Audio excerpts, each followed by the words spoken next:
ఎలక్షన్స్లో ఆర్యవైశ్యాసు మాకు పెద్ద ఎత్తున సపోర్ట్ చేశారు.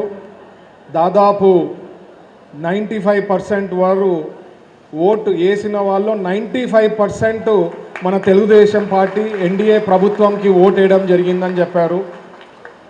అది వాస్తవం. ఇక్కడే కాదు, రాష్ట్రంలో ఉండే ఆర్యవైశ్య సోదరులు అందరూ కూడా ఓట్లేసిన దాంట్లో 95% మన ఎన్డీఏ ప్రభుత్వంకి ఓటు వేయడం జరిగిందండి. ఇది వాస్తవం. ఓన్ చేసుకున్నారు, తెలుగుదేశం పార్టీని ఎన్డీఏని ఓన్ చేసుకున్నారు. ఈసారి ఆ ఓన్ చేసుకోవడంతో బాధ్యత ఇంకా పెద్ద ఎత్తున పెరిగినట్లే అనిపిస్తుంది నాకు. ఎందుకంటే ఏమాత్రం చెక్కు చెదరకుండా వచ్చే ఎలక్షన్స్లో 95 to 100% అట్లే ఉండాలంటే ఏమన్నా ఇష్యూస్ వచ్చినా, స్టేట్ వైడ్ ఇష్యూస్ వచ్చినా, ఆర్యవైశ్య సోదరులకి ఎక్కడైనా ప్రాబ్లం వచ్చినా, ఏమన్నా మేజర్ ఇష్యూస్ వస్తే ఇమ్మీడియట్గా చంద్రబాబు గారికి తీసుకుపోయే బాధ్యత నా పైన ఉంటుంది. కాబట్టి అది ఎన్ష్యూర్ చేసే దానికి మాటిస్తున్నా. నేను ఎట్లాంటి సమస్య వచ్చినా, ఏదన్నా వచ్చినా, సార్ ఇది ఇంపార్టెంటు అంటే ఖచ్చితంగా చంద్రబాబు గారు తీసుకుపోయేదానికి అవకాశం ఉంటుంది. కాబట్టి క్యాబినెట్ ఉంటుంది, రివ్యూ మీటింగ్స్ ఉంటాయి, దగ్గరలో ఎప్పుడు కావాలంటే అప్పుడు పోయి కలిసేదానికి అవకాశం ఉంటుంది. కాబట్టి ఖచ్చితంగా అందజేస్తానని చెప్పి నేను మరొకసారి మాట ఇస్తున్నానండి నా తరఫున. అలాగే ఇంకొక మాట చెప్పారు సార్, అనంతపూర్లో మన ఆర్యవైశ్యాస్ కొన్ని కోరుకున్నారు, ఒక ల్యాండ్ కానీ ఏర్పాటు చేసేదానికి పాసిబిలిటీ ఉంటే సత్రం కానీ ఇట్లాంటిది ఏమన్నా చేసేదానికి అవకాశం ఉంటుందని చెప్పారు. టెంపుల్లో సత్రం చేసుకునే దానికి అవకాశం ఉంటుందని చెప్పారు. వాళ్ళు ఐడెంటిఫై చేశారన్నారు. యాజ్ అన్ ఇన్ఛార్జ్ మినిస్టర్ నా సైడ్ నుంచి కూడా పుష్ చేసి అధికారులకు కానీ కలెక్టర్ గారికి కానీ పుష్ చేసి నా వంతు గ్యారంటీ ఫుల్ సపోర్ట్ ఉంటుందని చెప్పి ఈ వేదిక నుంచి మాటిస్తున్నానండి. ఎందుకంటే చాలా అదృష్టంగా భావిస్తున్నాను నేను. ఇన్ఛార్జ్ మినిస్టర్ పక్క డిస్ట్రిక్ట్కి రావడం, లేకపోతే ఎక్కడో మనకి ఈస్టో వెస్టో అక్కడ పోయి ఉందనుకో, నార్త్ సైడ్ కోస్టల్లో పడిందంటే ఒకటి చాలా దూరం, మన ఐడియాస్ ఆలోచనలకి దగ్గరగా ఉంటుంది. మనది ఇక్కడ రాయలసీమ ప్రాంతం అయితే మనకు ఆలోచనకి ఈజీగా ఉంటుంది. కాబట్టి నాకు అది అంటే నేనేం కోరుకోలేదు, బట్ అది ఆటోమేటిక్గా రావడం సో నేను అదృష్టంగా భావిస్తున్నాను నేను. ఎందుకంటే పక్కన అనంతపూర్ డిస్ట్రిక్ట్ విషయంలో లాస్ట్ టైం కూడా ఎలక్షన్స్ ఉన్నప్పుడు కూడా ఎన్నో సందర్భాల్లో ఎన్నో అకేషన్స్లో ఎప్పుడు చెప్పేవాడిని, కియా ఫ్యాక్టరీ అనంతపూర్కి పోయింది, కియా ఫ్యాక్టరీ అనంతపూర్కి పోయింది, అదే మా ఫాదర్ ఉంటే కియా కర్నూలుకి వచ్చేదని చెప్పేవాడిని చాలాసార్లు. ఇప్పుడు ఆ మాట చెప్పలేను ఎక్కువ. బట్ రియల్లీ అండి, మనకి ఇండస్ట్రియల్ గ్రోత్ అయ్యేదానికి ఒకటి నేను చెప్పేది ఏమంటే, ఈ మధ్యనే ఎస్ఐ పీబీలో కూడా క్లియర్ అయింది, క్యాబినెట్లో కూడా క్లియర్ అయింది. ఆజాద్ గ్రూప్కి సంబంధించిన బస్కి సంబంధించిన బాడీ బిల్డింగ్ ఇక్కడ వచ్చేదానికి ఎలక్ట్రికల్ బస్సెస్ది ఇక్కడే కియా ఫ్యాక్టరీ దగ్గర మనం క్లియర్ చేయడం జరిగింది. దాదాపు 2000 మందికి ఉద్యోగాలు వస్తుంది. అది 1000 కోట్ల పైన ఉంటుంది. ఇట్లాంటివి ఎన్నోటి ఉంటాయి, మనకి ఆస్కారం ఉంటుంది. మన ప్రాంతం తెప్పించేదానికి పుష్ చేసేదానికి ఇక్కడికి కానీ రాయలసీమలో కానీ పుష్ చేసేదానికి ఎక్కువ అవకాశాలు ఎక్కువ ఉంటాయి. ఎందుకంటే ఒకటి, అంతకుముందు మీరు చూస్తే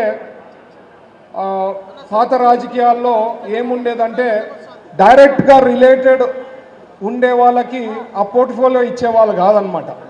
అంటే ఇప్పుడు నేను వ్యాపారస్తుని, ఇండస్ట్రియలిస్ట్ని డైరెక్ట్గా దానికి ఇస్తే కాన్ఫ్లిక్ట్ ఆఫ్ ఇంట్రెస్ట్ వస్తుందేమో అని చెప్పి భావించేవాళ్ళు అంతకుముందు. బట్ ఇప్పుడు మన ఆలోచన ఎట్లుందంటే, ఆ సబ్జెక్ట్ తెలిసినోడు, ఆ సబ్జెక్ట్లో బాగా ఆరితేలిన వాళ్ళకైతే సబ్జెక్ట్ పైన బాగా పట్టు ఉంటుంది అని చెప్పి చంద్రబాబు గారు ఆలోచించి ఇండస్ట్రీస్ పోర్ట్ఫోలియో నాకు కేటాయించడం అనేది నేను కూడా అదృష్టంగా భావిస్తున్నాను. ఎందుకంటే నాకు మన బిజినెస్ లాంగ్వేజ్ అర్థమవుతుంది, ఇండస్ట్రీస్ లాంగ్వేజ్ అర్థమవుతుంది, బాధలు కష్టాలు ఏమన్నా ఇష్యూస్ ఉంటే నాకు అర్థమయ్యేదానికి అవకాశం ఎక్కువ ఉంటుంది. కాబట్టి మినిస్ట్రీనే కాకుండా డైరెక్ట్గా రిలేటెడ్ టు మై పోర్ట్ఫోలియో రావడం అనేది నేను నిజంగా హ్యాపీ ఫీల్ అవుతానండి. ఎందుకంటే మనం పనులు ఎవరైనా చెప్పినా అధికారులు చెప్పినా మనకు అర్థమవుతుంది. ఊ అని కొట్టకుండా తల తిప్పేదే కాకుండా మనం వాళ్ళు చెప్పిండేది ఏమన్నా ఉన్నా కరెక్ట్ చేసేదానికి కానీ మనము అథారిటీగా ఇది కాదండి ఇది ఇట్లా చెయ్యొచ్చు అని చెప్పేదానికి అవకాశం ఉంటుంది. అదే కాకుండా చంద్రబాబు గారు ఈసారి పొలిటికల్ గవర్నెన్స్ అని చెప్పారు.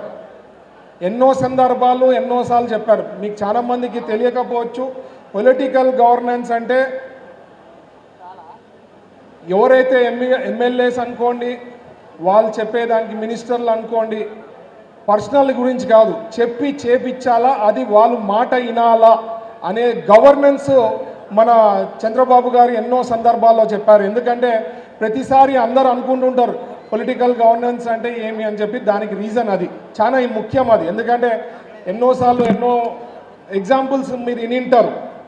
ఏమని మనకు డైరెక్ట్గా వాళ్ళ ఎగ్జాంపుల్స్ ఏం చెప్తారంటే, సార్ చెప్తే ఎమ్మెల్యే చెప్పినా పని కాలేదు మినిస్టర్, ఈసారి అట్లా ఉండదు అనే దానికి పొలిటికల్ గవర్నెన్స్ అంటారు.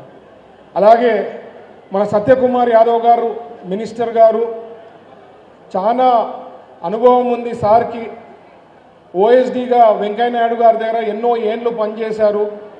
మీరు ఈసారి మా మినిస్ట్రీ క్యాబినెట్లో చూస్తే ప్రతి ఒక్కరికి ఏదో ఒక స్ట్రెంగ్త్, బలం, ఏదో ఒక ఐడియా, ఎడ్యుకేటెడ్ ఏదో రకంగా చూస్ చేయడం జరిగిందనమాట. సత్యకుమార్ యాదవ్ గారికి కూడా సెంట్రల్ గవర్నమెంట్లో ఎంతో పనిచేయడం జరిగింది. ఆయనకుండే అనుభవంతో మనకి సెంట్రల్ నుంచి ఫండ్స్ తెప్పించే విధానంలో కానీ, హెల్త్ సిస్టమ్ డెవలప్ చేసే విధానంలో కానీ గ్యారంటీ ఆయన మార్క్ అనేది క్రియేట్ చేయగలుగుతారని నేను ఆశపడుతున్నా. ఎందుకంటే ఎప్పుడైనా క్యాబినెట్లో కానీ లేదంటే హౌస్లో మీరు చూసింటారు, అసెంబ్లీలో కానీ కౌన్సిల్లో కానీ ఆయన ఇచ్చే సమాధానాలు కానీ అవన్నీ కూడా చాలా షార్ప్గా ఐడియా ఉండి సబ్జెక్ట్ నాలెడ్జ్ చాలా ఉండి మాట్లాడే దానిలో ఉంటుంది. కాబట్టి ఆయన మా క్యాబినెట్లో ఉండడం కూడా నేను అదృష్టంగా భావిస్తున్నాం. మనకు కూడా ఈరోజు మెయిన్ శబరి గారు పెళ్ళి కొడుకు చెప్పారు కదా మన వాళ్ళు.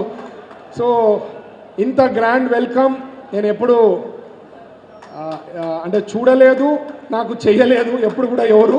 సో ఐఎమ్ వెరీ హ్యాపీ అండి శబరి గారు, you have done a very grand welcome.